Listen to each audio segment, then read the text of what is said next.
আসসালামু আলাইকুম, আমন্ত্রণ জানাচ্ছি ফভ টিভি নিউজ আপডেটে। সঙ্গে আছি আমি ইমতিয়াজ আহমেদ। শুরুতেই সংবাদ শিরোনাম। ইরানের জন্য ভয়ঙ্কর অশনি সংকেত, মধ্যপ্রাচ্যে আমেরিকার হাজার হাজার প্যারাট্রুপার। ইরানে পারমাণবিক হামলার আশঙ্কা নিয়ে সতর্কবার্তা। ইরানের পক্ষে লড়াইয়ে প্রস্তুত দুধর্ষ চেচেন আর্মি। শিক্ষা প্রতিষ্ঠানে 3 দিন অনলাইন ক্লাসের সিদ্ধান্ত হয়নি চূড়ান্ত। ইসলামের প্রতিষ্ঠানকে ফের কার্যক্রম পরিচালনার অনুমতি বিটিআরসি। শুরুতেই ইরান যুক্তরাষ্ট্র যুদ্ধ পরিস্থিতির খবর। ইরানের বিরুদ্ধে ইসরায়েল যুক্তরাষ্ট্রের যুদ্ধ 1 মাস ছাড়িয়েছে, তবে এখন পর্যন্ত যুদ্ধ বন্ধের কোনো লক্ষণ দেখা যাচ্ছে না। উল্টো মধ্যপ্রাচ্যে সামরিক শক্তি আরো জোরালো করছে যুক্তরাষ্ট্র।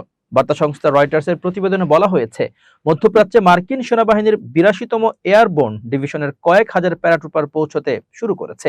সোমবার দুজন মার্কিন কর্মকর্তা রয়টার্সকে তথ্য নিশ্চিত করেছেন। গত 18 মার্চ রয়টার্স প্রথম এক প্রতিবেদনে জানায়, ট্রাম্প প্রশাসন মধ্যপ্রাচ্যে হাজার হাজার মার্কিন সেনা মোতায়েনের কথা ভাবছে।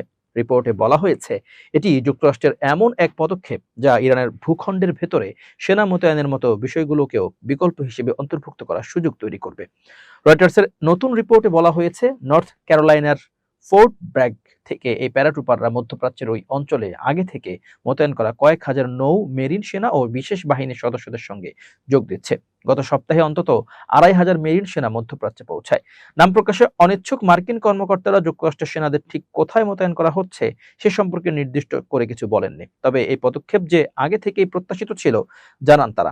কর্মকর্তারা আরো জানিয়েছেন, অতিরিক্ত এই সেনা দলের মধ্যে 82তম এয়ারবোর্ন ডিভিশন সদর দপ্তরের সদস্য, রসদ সরবরাহ ও অন্যান্য সহায়তার দল এবং একটি ব্রিগেড কমব্যাট টিম রয়েছে। মার্কিন এক কর্মকর্তা জানান, ইরানের ভূখণ্ডে সেনা পাঠানোর বিষয়ে এখনো কোনো সিদ্ধান্ত নেওয়া হয়নি। তবে ওই অঞ্চলে সেনা মোতায়েনের মূল লক্ষ্য হলো ভবিষ্যতে ওই অঞ্চলে যে কোনো প্রয়োজনীয় সামরিক অভিযানের সক্ষমতা তৈরি করে রাখা। রয়টার্স বলছে, এসব মার্কিন সেনাকে ইরান যুদ্ধে বিভিন্ন উদ্দেশ্যে ব্যবহার করা যেতে পারে। এর মধ্যে একটি সম্ভাব্য পরিকল্পনা হতে পারে ইরানের খার্ক দ্বীপ দখল করা। ইরানের সম্ভাব্য পারমাণবিক অস্ত্র ব্যবহারের আশঙ্কা নিয়ে বিশ্ববাসীকে সতর্ক করে জাতিসংঘ থেকে পদত্যাগ করেছেন সংস্থাটির এক জ্যেষ্ঠ কূটনীতিক মোহাম্মদ সাফা। তিনি অভিযোগ করেছেন, সংস্থাটি এমন এক পরিস্থিতির প্রস্তুতি নিচ্ছে যেখানে ইরানে পারমাণবিক হামলার ঝুঁকি রয়েছে। সোমবার সামাজিক যোগাযোগ মাধ্যম এক্সে এক পোস্ট ও দীর্ঘ চিঠির মাধ্যমে তিনি তার পদত্যাগের সিদ্ধান্ত প্রকাশ করেন। মোহাম্মদ সাফা 2013 সাল থেকে আন্তর্জাতিক সংস্থা পেট্রিয়টিক ভিশনের নির্বাহী পরিচালক হিসেবে দায়িত্ব পালন করে আসছিলেন। সংস্থাটি জাতিসংঘের অর্থনৈতিক ও সামাজিক পরিষদে বিশেষ পরামর্শমূলক মর্যাদা পেয়ে থাকে। 2016 সালে তাকে জাতিসংঘ সংস্থাটির স্থায়ী প্রতিনিধি হিসেবে মনোনীত করা হয়। নিজের পদত্যাগের পেছনে তিনি জাতিসংঘের শীর্ষ পর্যায়ের একটি প্রভাবশালী লবির প্রভাবকে দায়ী করেছেন। তেহরানের একটি ছবি সংযুক্ত করে দেওয়ার পোস্টে তিনি লেখেন, পরিস্থিতির ভয়াবহতা সম্পর্কে মানুষ সচেতন নয় এবং জাতিসংঘ ইরানে সম্ভাব্য পারমাণবিক হামলার প্রস্তুতি নিয়ে কাজ করছে। যুদ্ধপন্থী অবস্থানের সমালোচনা করে সাফা বলেন, তেহরান কোনো জনশূন্য এলাকা নয়, সেখানে প্রায় 1 কোটি মানুষের বসবাস। তিনি প্রশ্ন তোলেন, যদি ওয়াশিংটন, বার্লিন, প্যারিস বা লন্ডনের মতো শহরে এমন হামলা হতো তাহলে তার পরিণতি কি হতো? তিনি দাবি করেন, এ তথ্য প্রকাশ করার জন্যই তিনি নিজের কূটনৈতিক ক্যারিয়ার ত্যাগ করেছেন এবং মানবতা বিরোধীর কোনো কর্মকাণ্ডের অংশ না হওয়ার জন্য দায়িত্ব থেকে সরে দাঁড়িয়েছেন। সম্ভাব্য পারমাণবিক শীতকাল ঠেকাতে তিনি আগাম সতর্কবার্তা হিসেবে এই পদক্ষেপ নিয়েছেন বলে উল্লেখ করেন। সাম্প্রতিক সময়ে যুক্তরাষ্ট্রে অনুষ্ঠিত নো কিলিং স্লোগানের বিক্ষোভের প্রসঙ্গ তুলে তিনি বলেন, পারমাণবিক অস্ত্র ব্যবহারের আশঙ্কাকে গুরুত্বের সঙ্গে নিতে হবে এবং এ বিষয়ে বিশ্ববাসীকে ঐক্যবদ্ধ হয়ে প্রতিবাদে নামার আহ্বান জানান। সাফা আরো জানান, তিনি 2023 সাল থেকেই পদত্যাগের কথা ভাবছিলেন এবং দীর্ঘ সময় পরিস্থিতি পর্যবেক্ষণ করছেন। তার অভিযোগ, জাতিসংঘের কিছু কর্মকর্তা আন্তর্জাতিক আইন লঙ্ঘনের অভিযোগে ইসরায়েল ও যুক্তরাষ্ট্রের বিরুদ্ধে অবস্থান নিতে অনীহা দেখাচ্ছেন। এছাড়া 2023 সালের অক্টোবরের হামাসের হামলার পর ভিন্ন মত দেওয়ার কারণে তিনি সমালোচনা, হুমকি ও সেন্সরশিপের মুখোমুখি হয়েছেন বলে দাবি করেন। তবে এই পদত্যাগ ও অভিযোগের বিষয়ে এখন পর্যন্ত জাতিসংঘের পক্ষ থেকে আনুষ্ঠানিক কোনো প্রতিক্রিয়া পাওয়া যায়নি। ইরানে মার্কিন সামরিক বাহিনীর স্থল অভিযান শুরু হলে দেশটিতে মোতায়েনের জন্য নিজেদের প্রস্তুতির ঘোষণা দিয়েছে রাশিয়ার চেচেন প্রজাতন্ত্রের বিভিন্ন সামরিক বাহিনী। মঙ্গলবার 31 মার্চ ইরানের রাষ্ট্রায়ত্ত সংবাদ মাধ্যম প্রেস টিভির এক প্রতিবেদনে এই তথ্য জানানো হয়েছে। প্রতিবেদনে অনুসারে রাশিয়ার চেচেন প্রজাতন্ত্রের প্রধান রমজান কাদিরভের অনুগত সামরিক বাহিনীগুলো ইরানের বিরুদ্ধে চলমান মার্কিন ইসরায়েলি যুদ্ধকে একটি ধর্মীয় যুদ্ধ হিসেবে আখ্যায়িত করে নিজেদের প্রস্তুতির কথা জানান। গত কয়েক সপ্তাহের বিমান হামলায় ব্যর্থ হওয়ার পর প্রেসিডেন্ট ডোনাল্ড ট্রাম্পের নির্দেশে মার্কিন বাহিনী স্থল অভিযানের পরিকল্পনা করছে। এর পরপরই তারা ইরানের যুক্তরাষ্ট্র ও ইসরায়েলের সম্ভাব্য সরাসরি হস্তক্ষেপকে জিহাদ বা যুদ্ধ হিসেবে আখ্যায়িত করেছে। অর্থাৎ যুক্তরাষ্ট্র ও তার মিত্রদের বিরুদ্ধে ইরানকে রক্ষার জন্য ভালোর পক্ষে মন্দের বিরুদ্ধে লড়াই। প্রসঙ্গত, গত 28 ফেব্রুয়ারি এই যুদ্ধের সূচনা হয়, যখন তেহরান ও ওয়াশিংটনের মধ্যে পরোক্ষ পারমাণবিক আলোচনা চলছিল। ওই সময় ইসলামী বিপ্লবের নেতা আয়াতুল্লাহ আলী খামেনি কয়েকজন শীর্ষ কমান্ডার হত্যার ঘটনা ঘটে। প্রেস টিভি বলছে, এর জবাবে ইরানের সশস্ত্র বাহিনী এখন পর্যন্ত 86 দফা ক্ষেপণাস্ত্র ও ড্রোন হামলা চালিয়েছে, যা ইসরায়েলের সামরিক ও কৌশলগত স্থাপনা এবং পারস্য উপসাগরীয় অঞ্চলে মার্কিন ঘাঁটি ও সম্পদের বিরুদ্ধে পরিচালিত হয়েছে। এছাড়া ইউক্রেনীয় বাহিনীর উপস্থিতি, যারা প্রকাশ্যে যুক্তরাষ্ট্র ও ইসরায়েলকে সমর্থন দিচ্ছে, বিষয়টিকে আরো তাৎপর্যপূর্ণ করে তুলেছে।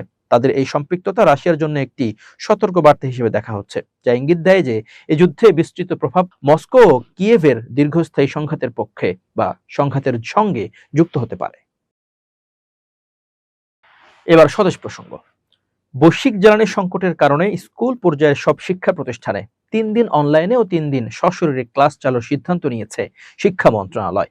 তবে সরকারের পক্ষ থেকে এখনো আনুষ্ঠানিকভাবে কিছুই জানানো হয়নি। মঙ্গলবার ঢাকা মহানগরীর বিভিন্ন স্কুল ও কলেজের শিক্ষক, বোর্ড কর্মকর্তা ও মন্ত্রণালয়ের কর্মকর্তাদের এক সমন্বয় সভায় এই সিদ্ধান্ত নেওয়া হয়েছে।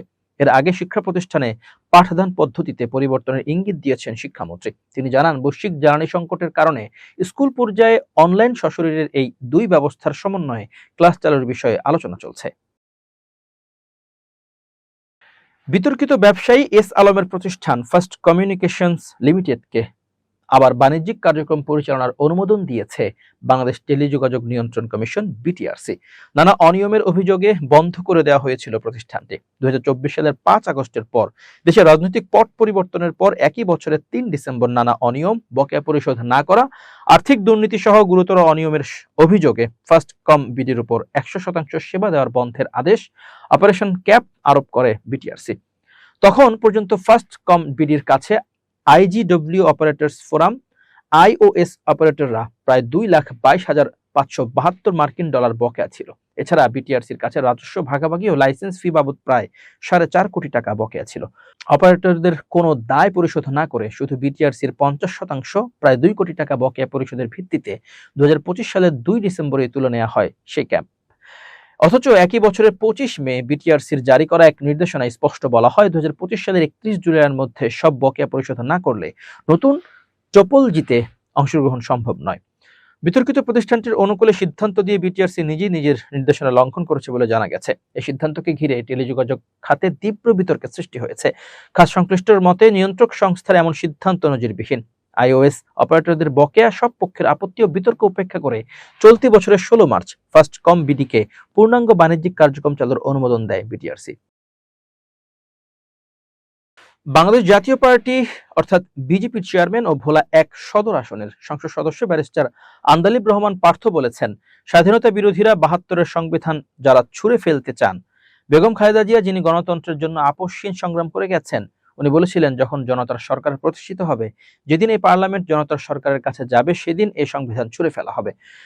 ট্রেজারি বেঞ্চে যে মন্ত্রীরা আছেন তারা দীর্ঘদিন বেগম জিয়ার সঙ্গে রাজনীতি করেছেন।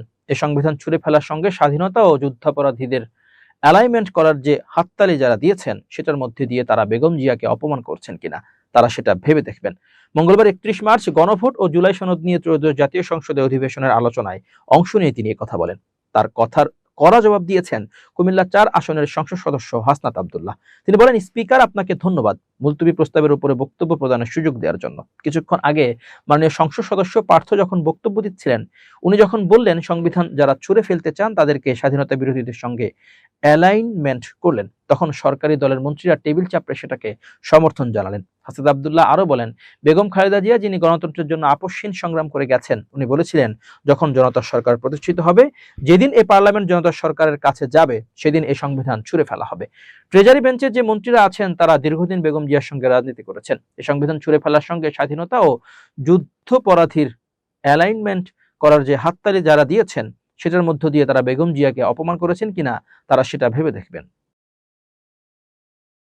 প্রিয় দর্শক, শেষ করছি ফফ টিভি নিউজ আপডেট। আজ এই পর্যন্তই। ভিন্ন খবর নিয়ে দেখা হবে আগামীকাল রাত 8টায়। নিজেকে আপডেট রাখতে সাবস্ক্রাইব করুন চ্যানেলটি। নিয়মিত লাইক, কমেন্ট ও শেয়ার করে ছড়িয়ে দিন সর্বত্র। সুস্থ থাকুন, নিরাপদে থাকুন। আল্লাহ হাফেজ।